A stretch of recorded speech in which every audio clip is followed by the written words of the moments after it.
Welcome friend to this session of model view controller pattern. What we'll do is that what I've done is that I have divided the whole video into three parts. The first part which explains what is basically HTTP handlers. The second part then uses the HTTP handlers and shows that how we can build up a MVC application using core ASP.NET. And in the third part we have discussed about the ready-made framework which has been provided by Microsoft for MVC. Right. So what we'll do is that first we'll try to understand that what is the concept of HTTP handlers and HTTP modules. Now when a client sends a request for a .aspx file or for a .html or some kind of file type, right, you would like to implement some kind of custom logic before the request actually reaches the client. Now in order to inject this logic in between the request pipeline, Microsoft has given something called as the HTTP handlers. So what you can do is that you can inject handlers and map it to a ASPX file. So what will happen is that when the client says, okay, I want home.aspx, the handler one will run over the request and probably modify the request, redirect the request, or do some kind of custom logic or some kind of custom operation on the request, right?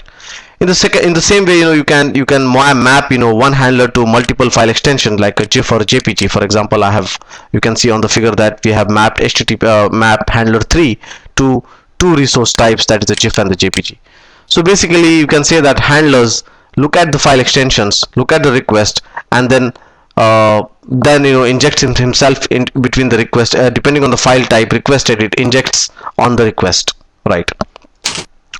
Now there's one more thing which is important, that is the HTTP modules. Now what happens is that basically when client sends a request for a ASPX file or for any file type, right, it basically emits a lot of events. So for example, some of the common events which I've shown on the video itself is that, like the begin request, authorize, or end the request when the request is ended.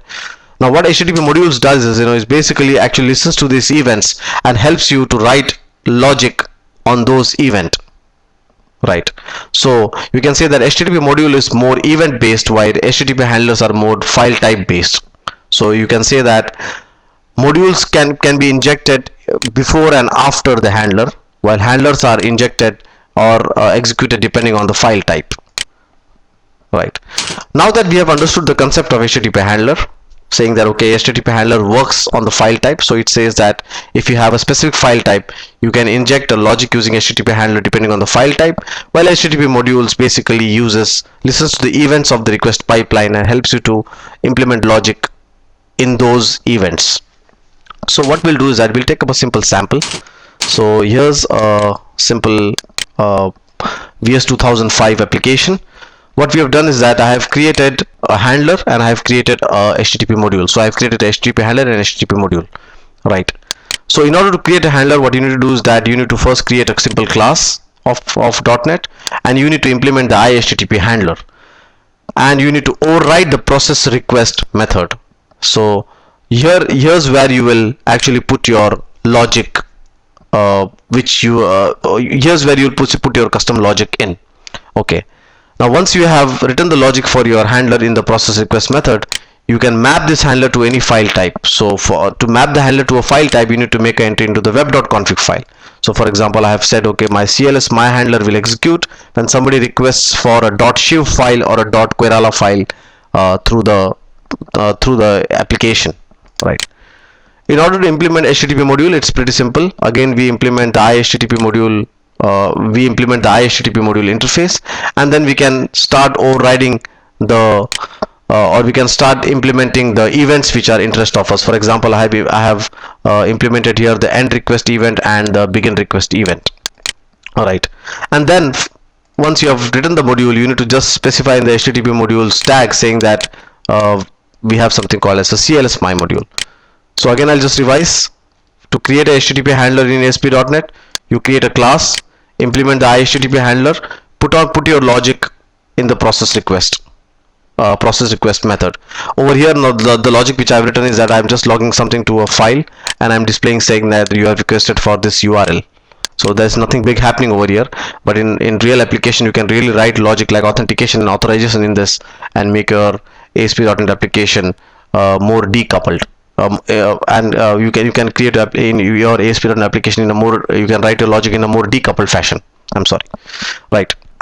And in the second thing we have implemented is the HTTP module, and in this I have captured two events. One is the end request and the begin request. I'm not doing anything special here. Again, I'm just writing to a file saying that these events have occurred, right. So now we run the application.